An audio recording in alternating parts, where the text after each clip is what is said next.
Víctor, le agradecemos muchísimo este contacto. Para nosotros fue un honor que nos haya atendido. Teníamos ganas de indagar un poquito en este último informe del Instituto Cervantes, que promueve justamente esto, ¿no? El aprendizaje del español y conservar el español como lengua materna, cuidarlo y embellecerlo cada vez más y tratar de utilizar más palabras de las que utilizamos, ¿no? Normalmente. Exactamente. Muchísimas gracias por este contacto. Un saludo enorme y toda nuestra admiración desde la Argentina.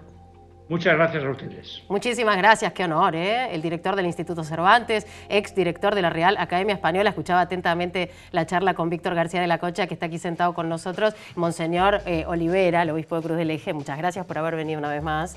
Muchas gracias. Interesante lo que decía el ex director de la Real Academia, aunque no se da en algunos casos esto de ser un líder a partir de la instrucción. Podemos decir, porque vamos a hablar precisamente de la canonización del cura Brochero, podemos decir que el cura Brochero tenía una gran formación, era un teólogo o estaba cerca de la gente, era un pastor con olor a oveja.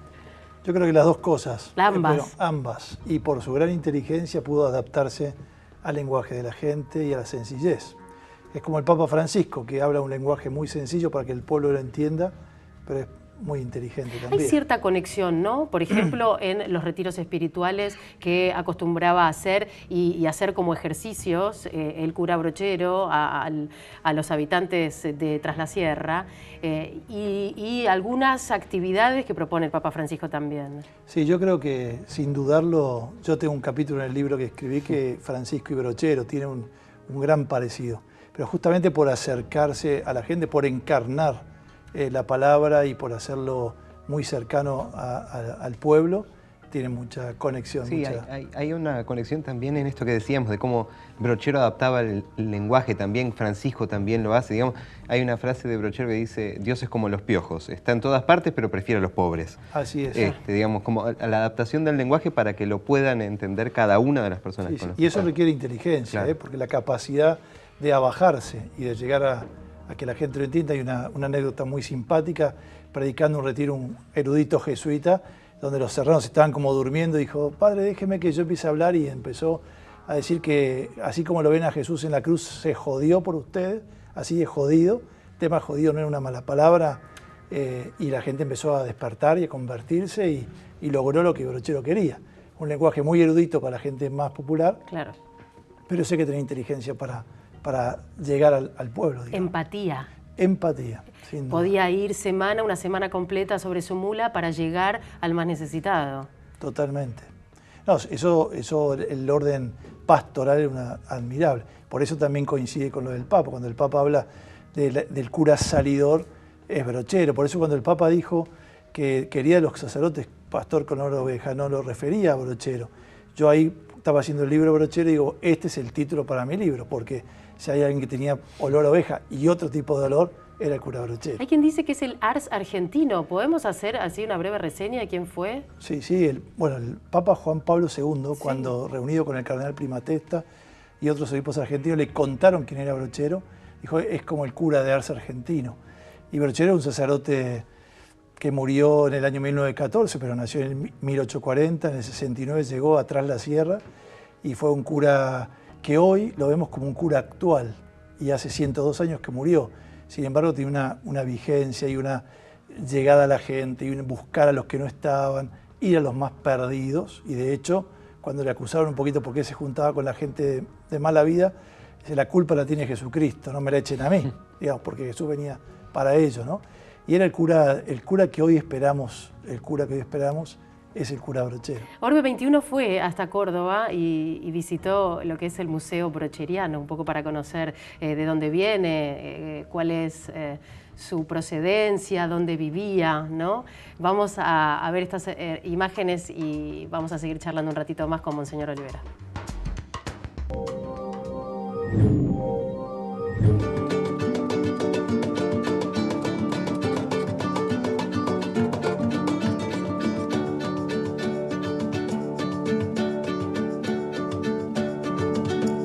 Estamos ubicados en Mariano Moreno 185, en la localidad de Villa Cura Brochero. Aquí transcurrió sus últimos días de vida nuestro querido pastor con olor a oveja.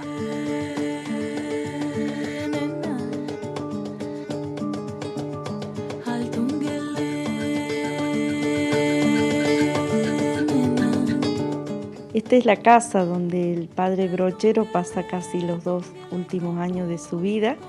Esta casa era de su hermana Aurora Brochero, y cuando él ya estaba muy enfermo de lepra, ella le escribe una carta allá por 1911 para que se venga a quedar definitivamente acá para ella poder cuidarlo mejor.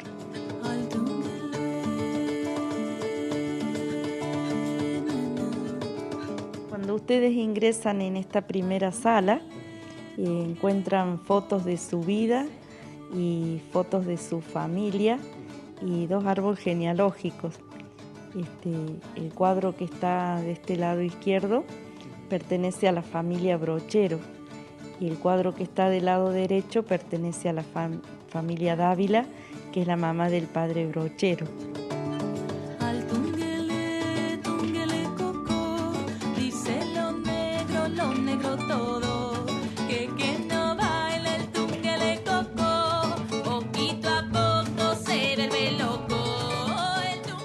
Cuando pasamos a la habitación del padre, encontramos fotos y testimonios de sus últimos días, de su enfermedad, de su muerte, y 3 de sus últimas cartas.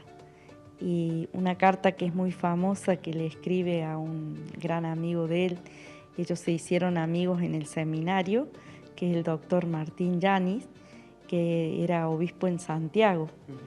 Y el padre Brochero, cuando comenzó el proceso, digamos, de su enfermedad, muchas veces en invierno se iba a Santiago del Estero, donde estaba su amigo Martín Yanis, y se quedaba todo el invierno allá, porque acá hay una carta donde él dice que las bajas temperaturas, el frío, le afectaba mucho, le costaba calentarse.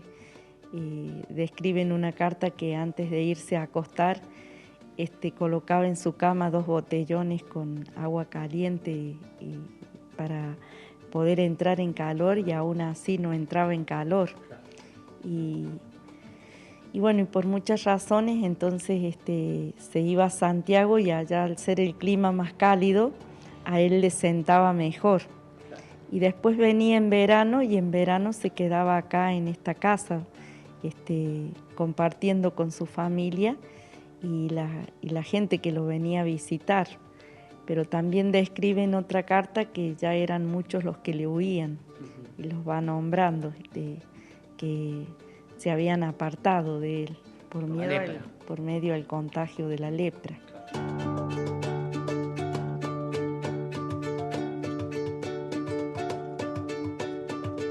¿Cómo viven ustedes este proceso hacia la futura canonización de Brochero? Y se va viviendo con mucha emoción, como algo largamente esperado. Y la gente, no solo la gente de acá, sino los peregrinos que vienen desde lejos.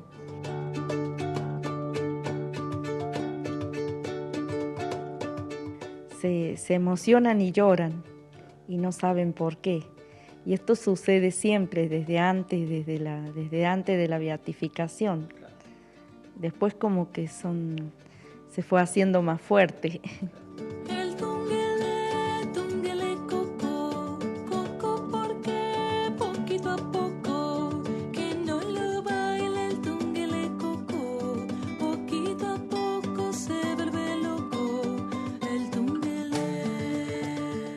¿Qué significa él para todos ustedes? Y él es algo muy grande para nosotros, digamos que es un pilar donde nos apoyamos, aunque no está, pero está su espíritu.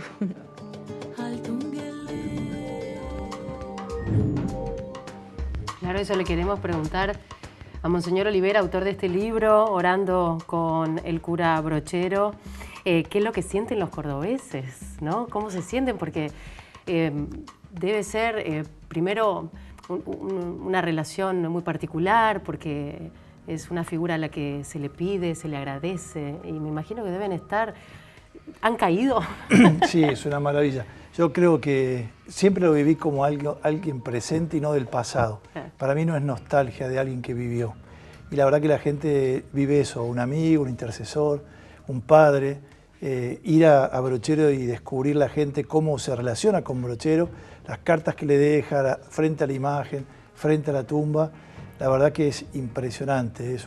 Sí, yo me siento absolutamente privilegiado de estar cerca del cura Brochero, y recién habló Rosita que también cuando se muera la canonizaremos, porque es una santa mujer y vibra y cuenta con una pasión y un cariño. También habla de Brochero como alguien que está, como ese pilar que se apoya. Pasaron muchos años desde que se inició el proceso hasta que hoy finalmente llegamos a la canonización, ni más ni menos que con Francisco. Sí. ¿Cree que eso también es una señal de...? Pues yo digo que en broma, cuando me preguntaba, digo que él esperó a tener un papa argentino y jesuita, además, porque él no era jesuita, pero los quería mucho. Yo creo que la historia es así, a veces hay que contemplar lo que nos va regalando, porque empezó en el 67, claro. Del 2009 agarró envión, digamos, con el tema del primer milagro, y ahora que a mí mismo me asombró cómo la mula mala cara agarró trote tan rápido, porque no hace 3 años de la beatificación, ya estamos pensando en la canonización. La causa de la santidad es muy extensa y los milagros son una pequeña parte, pero ¿cuál era esa actitud de santo o esa característica de santo que tenía Brochero? Bueno, era un apasionado por Jesús y eso quería llevar a los demás, un ardiente misionero, un hombre coherente, digamos, ¿no? Un hombre que amaba mucho a Dios, pero amaba mucho a su gente, con la misma intensidad. Por eso salía a la búsqueda, por eso se preocupaba por todo, por eso quería que se encuentren con Jesús. Esa es la alegría y lo que todos nosotros consagrados tenemos que vivir ese ejemplo, ¿no? Porque él se encontró con Cristo, no pudo dejar de anunciarlo y hacer todo lo posible para que su pueblo se encuentre con Jesús. Con una cosa muy cierta que hoy lo vemos normal, pero en su tiempo era más difícil entender que la fe que recibían y que se encarnaba iba a progresar, iba a hacer progresar a su pueblo, una vida más digna, iba a hacer crecer a su pueblo, y lo que está logrando ahora con su santidad, el pueblo va creciendo también. Y ampliando también la figura más allá de lo religioso, digamos, una persona que construía puentes. Bueno, hoy la villa se llama Villa Cura Brochero, pero también, digamos, trabajando muchísimo en el lugar, más allá de su figura religiosa, también sí, por una eso persona digo, muy comprometida. Siempre como cura, ¿no? Siempre porque es el nombre del breviario, del rosario, de la misa diaria. Estamos hablando hace más de 100 años. Pero muy encarnado en su tiempo, él entendió que la evangelización llevaba el progreso humano, la promoción del hombre. Eso es admirable, por eso es un ejemplo no para nosotros solamente, sino para los ciudadanos. Estamos celebrando los 200 años de nuestra patria y es un hombre que se puso la patria al hombro. Su madre, cuando entró al seminario, dijo: hijo, Dios y la patria cuentan contigo, no lo defraudes. Y yo creo que no lo defraudó, ni a su madre, ni a todos nosotros. Una mujer muy devota que se alegró cuando él anunció la llamada de la vocación. ¿Cuándo va a ser la ceremonia, Monseñor? Ahora tenemos que esperar que el Santo Padre Francisco lo comunique de un modo oficial y a todos, pero calculamos que en octubre y seguramente en Roma. Eso es lo que nos han dicho en la Congregación para la Causa de los Santos, pero yo siempre dejo el margen, como el Papa tiene que anunciar, pero consideramos que en octubre y allá, a ver qué dice el Papa. Muchísimas gracias por haber vuelto. Gracias a ti, a ustedes, y bueno, que Brochero nos siga acompañando. Ojalá que así sea, gracias. Gracias. Vamos a ir a una pequeñísima pausa disfrutando de nuestra música. Hoy tiene que ver con estas canciones que nos marcan el tiempo y empezamos marcando las horas. 1000 horas se llama el tema de Andrés Calamaro cuando era integrante de Los Abuelos de la Nada. Esta versión es en vivo, Andrés Calamaro solista. A la vuelta vamos a seguir con el tema de los libros, vamos a hablar con Santiago, un muchachito de 9 años que escribió un maravilloso libro del cual todos tenemos que aprender, Mi dislexia y yo, pero es para todos. Ya venimos.